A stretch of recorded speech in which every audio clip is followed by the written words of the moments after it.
ओम शांति। आज 18 फरवरी 2025 की प्रातः मुरली में बाबा ने कहा, मीठे बच्चे, तुम्हारी फर्ज अदाई है घर घर में बाप का पैगाम देना। कोई भी हालत में युक्ति रचकर बाप का परिचय हर एक को अवश्य दो। मीठे बच्चे, तुम्हारी फर्ज अदाई है घर घर में बाप का पैगाम देना। कोई भी हालत में युक्ति रचकर बाप का परिचय हर एक को अवश्य दो। प्रश्न है, तुम बच्चों को किस एक बात का शौक़ रहना चाहिए? उत्तर है, जो नई नई पॉइंट्स निकलती हैं उनको अपने पास नोट करने का शौक़ रहना चाहिए, क्योंकि इतनी सब पॉइंट्स याद रहना मुश्किल है। नोट्स लेकर फिर कोई को समझाना है, ऐसे भी नहीं कि लिखकर फिर कॉपी पड़ी रहे। जो बच्चे अच्छी रीति समझाते हैं उन्हें नोट्स लेने का बहुत शौक़ रहता है।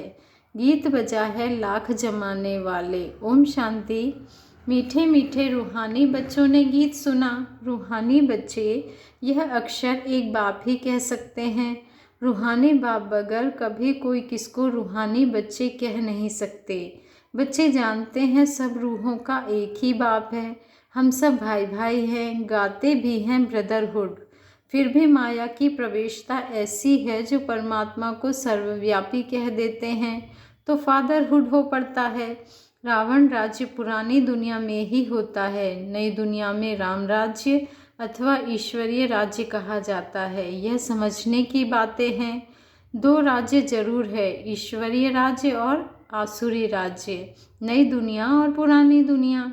नई दुनिया जरूर बाप ही रचते होंगे। इस दुनिया में मनुष्य नई दुनिया और पुरानी दुनिया को भी नहीं समझते हैं, गोया कुछ नहीं समझते हैं। तुम भी कुछ नहीं जानते थे, बेसमझ थे। बाबा कहते हैं, नई सुख की दुनिया कौन स्थापन करता है, फिर पुरानी दुनिया में दुख क्यों होता है। बाबा कहते हैं, स्वर्ग से नर्क कैसे बनता है यह किसको भी पता नहीं है। इन बातों को तो मनुष्य ही जानेंगे ना। देवताओं के चित्र भी हैं तो जरूर आदि सनातन देवी देवताओं का राज्य था। बाबा कहते हैं, इस समय नहीं है, यह है प्रजा का प्रजा पर राज्य। बाप भारत में ही आते हैं। मनुष्यों को ये पता नहीं है कि शिव बाबा भारत में आकर क्या करते हैं। अपने धर्म को ही भूल गए हैं। तुमको अब परिचय देना है त्रिमूर्ति और शिव बाप का। ब्रह्मा देवता, विष्णु देवता, शंकर देवता कहा जाता है। फिर कहते हैं, शिव परमात्माय नमः। तो तुम बच्चों को त्रिमूर्ति शिव का ही परिचय देना है, ऐसी ऐसी सर्विस करनी है। कोई भी हालत में बाप का परिचय सबको मिले तो बाप से वर्षा ले लेवे। तुम जानते हो हम अभी वर्षा ले रहे हैं, और भी बहुतों को वर्षा लेना है। हमारे ऊपर फर्ज अदाई है घर घर में बाप का पैगाम देने की। वास्तव में मैसेंजर एक बाप ही है। बाप अपना परिचय तुमको देते हैं, तुमको फिर औरों को बाप का परिचय देना है, बाप की नॉलेज देनी है। त्रिमूर्ति है, बाबा कहते हैं मुख्य है त्रिमूर्ति शिव। उनका ही कोट ऑफ आर्म्स भी बनाया है। गवर्नमेंट इनका यथार्थ अर्थ नहीं समझती है। उसमें चक्र भी दिखा, बाबा कहते हैं उसमें चक्र भी दिया है, चरखे मिसल, और फिर उसमें लिखा है सत्यमेव जयते। इनका अर्थ तो निकलता नहीं, यह तो संस्कृत अक्षर है। अब बाप तो है ही ट्रुथ, वह जो समझाते हैं उससे तुम्हारी विजय होती है सारे विश्व पर। बाप कहते हैं, मैं सच कहता हूँ, तुम इस पढ़ाई से सच सच नारायण बन सकते हो। वो लोग क्या क्या अर्थ निकालते हैं वह भी उनसे पूछना चाहिए। बाबा तो अनेक प्रकार से समझाते हैं। जहाँ तहाँ मेला लगता है वहाँ नदियों पर भी जाकर समझाओ। पतित पावन गंगा तो हो नहीं सकती, नदियाँ सागर से निकली हैं। वह है पानी का सागर, उनसे पानी की नदियाँ निकलती हैं। ज्ञान सागर से ज्ञान की नदियाँ निकलेंगी। तुम माताओं में अब ज्ञान है, गौमुख पर जाते हैं, उनके मुख से पानी निकलता है, समझते हैं यह गंगा का जल है। इतने पढ़े लिखे मनुष्य समझते नहीं कि यह गंगा जल कहाँ से निकलेगा। शास्त्रों में है कि वाण मारा और गंगा निकल आई।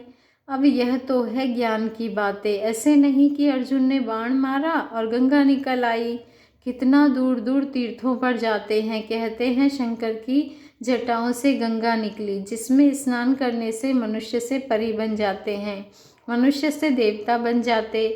यह भी परिमिसल है ना। अब तुम बच्चों को बाप का ही परिचय देना है, इसलिए बाबा ने यह चित्र बनवाए हैं। त्रिमूर्ति शिव के चित्र में सारी नॉलेज है, सिर्फ उन्होंने त्रिमूर्ति के चित्र में नॉलेज देने वाले शिव का चित्र नहीं है, नॉलेज लेने वाले का चित्र है। अभी तुम त्रिमूर्ति शिव के चित्र पर समझाते हो।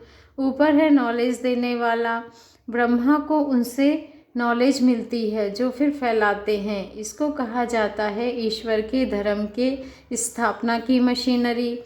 यह देवी देवता धर्म बहुत सुख देने वाला है। तुम बच्चों को अपने सत्य धर्म की पहचान मिली है। तुम जानते हो हमको भगवान पढ़ाते हैं, तुम कितना खुश होते हो। बाप कहते हैं तुम बच्चों की खुशी का पारावार नहीं होना चाहिए, क्योंकि तुम्हें पढ़ाने वाला स्वयं भगवान है।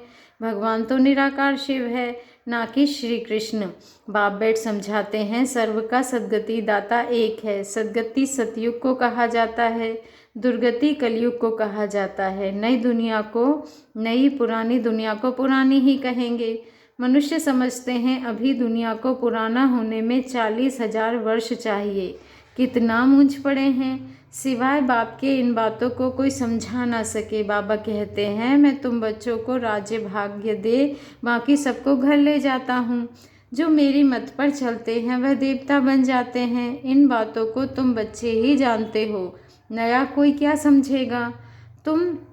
बाबा कहते हैं तो मालियों का कर्तव्य है बगीचा लगाकर तैयार करना। बागबान तो डायरेक्शन देते हैं, ऐसे नहीं बाबा कोई नयों से मिलकर नया ज्ञान देगा। बाबा कोई नयों से मिलकर ज्ञान देगा, यह काम मालियों का है।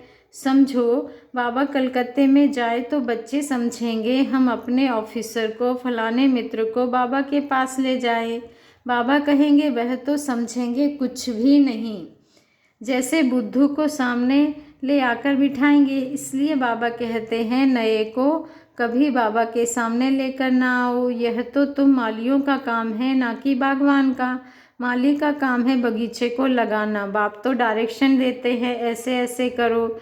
इसलिए बाबा कभी नए से मिलता नहीं है, परंतु कहाँ मेहमान होकर घर में आते हैं तो कहते हैं दर्शन करें। बाबा कहते हैं आप हमको क्यों नहीं मिलने देते हो। शंकराचार्य आदि पास कितने जाते हैं। आजकल शंकराचार्य का बड़ा मर्तबा है, बड़े पढ़े लिखे हैं, फिर भी जन्म तो विकार से ही लेते हैं ना। ट्रस्टी लोग गद्दी पर कोई को भी बिठा देते हैं, अपनी मत। बाबा कहते हैं सबकी मत अपनी अपनी है। बाप खुद आकर बच्चों को अपना परिचय देते हैं कि मैं कल्प कल्प इस पुराने तन में आता हूँ। यह भी अपने जन्मों को नहीं जानते हैं। शास्त्रों में तो कल्प की आयु ही लाखों वर्ष लगा दी है। मनुष्य तो इतने जन्म ले नहीं सकते हैं, फिर जानवर आदि की भी योनियां मिलाकर 84 लाख बना दी है। मनुष्य तो जो सुनते हैं वह सत सत करते रहते हैं।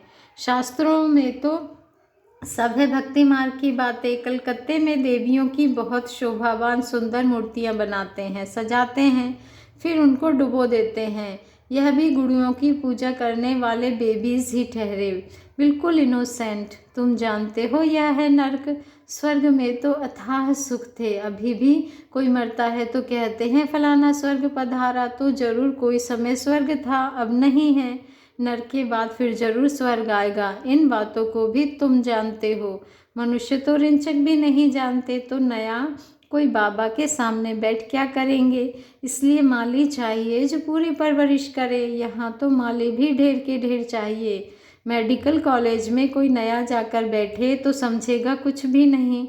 यह नॉलेज भी है नई। बाप कहते हैं मैं आया हूँ सबको पावन बनाने, मुझे याद करो तो पावन बन जाएंगे। इस समय सब है तमो प्रधान आत्माएं, तब तो कह देते आत्मा सो परमात्मा, सब में परमात्मा है। तो बाप थोड़े ही बैठ ऐसों से माथा मारेगा। यह तो तुम मालियों का काम है कांटों को फूल बनाना। तुम जानते हो भक्ति है रात, ज्ञान है दिन। गाया भी जाता है ब्रह्मा का दिन, ब्रह्मा की रात। प्रजापिता ब्रह्मा के तो जरूर बच्चे भी होंगे ना। कोई को इतना भी अकल नहीं जो पूछे कि इतने ब्रह्मा कुमार कुमारियां हैं, इनका ब्रह्मा कौन है। अरे प्रजापिता ब्रह्मा तो मशहूर है, उन द्वारा ही ब्राह्मण धर्म स्थापन होता है। कहते भी हैं ब्रह्मा देवताय नमः। बाप तुम बच्चों को ब्राह्मण बनाए फिर देवता बनाते हैं। जो नई नई पॉइंट्स निकलती हैं उनको अपने पास नोट करने का शौक़ बच्चों में रहना चाहिए। जो बच्चे अच्छी रीति समझते हैं उन्हें नोट्स लेने का बहुत शौक़ रहता है। नोट्स लेना अच्छा है क्योंकि इतनी सब पॉइंट्स याद रहना मुश्किल है। नोट्स लेकर फिर कोई को समझाना है, ऐसे नहीं कि लिखकर फिर कॉपी पड़ी रहे। नई नई पॉइंट्स मिलती रहती है तो पुरानी पॉइंट्स की कॉपियाँ पड़ी रहती हैं। स्कूल में भी पढ़ते जाएंगे। पहले दर्जे वाली किताब पड़ी रहती है। जब तुम समझाते हो तो पिछाड़ी में यह समझाओ कि मन मना भव। बाप को और सृष्टि चक्र को याद करो। मुख्य बात है माँ में कम याद करो। इसको ही योग अग्नि कहा जाता है। भगवान है ज्ञान का सागर, मनुष्य है शास्त्रों का सागर। बाप कोई शास्त्र नहीं सुनाते हैं, वह भी शास्त्र सुनाए तो बाकी भगवान और मनुष्य में फ़र्क क्या रहा। बाप कहते हैं इन भक्ति मार्ग के शास्त्रों का सार मैं तुमको समझाता हूँ। वह मुरली बजाने वाले सर्प को पकड़ते हैं तो उसके दांत निकाल देते हैं। बाप भी विष पिलाना तुमसे छुड़ा देते हैं। इसी विष से ही मनुष्य पतित बने हैं। बाप कहते हैं इनको छोड़ो, फिर भी छोड़ते नहीं हैं। बाप गोरा बनाते हैं फिर भी गिरकर काला मुंह कर देते हैं। बाप आए हैं तुम बच्चों को ज्ञान चिता पर बिठाने। ज्ञान चिता पर बैठने से तुम विश्व के मालिक जगत जीत बन जाते हो। अच्छा, मीठे मीठे सिक्की लधे बच्चों प्रति माता पिता बाप दादा का याद प्यार और गुड मॉर्निंग। रूहानी बाप की रूहानी बच्चों को नमस्ते और हम रूहानी बच्चों की रूहानी माता पिता बाप दादा को दिल से याद प्यार गुड मॉर्निंग और नमस्ते। शुक्रिया बाबा, शुक्रिया। धारणा के लिए मुख्य सार है। फर्स्ट पॉइंट है सदा खुशी रहे कि हम सद्धर्म की स्थापना के निमित्त हैं।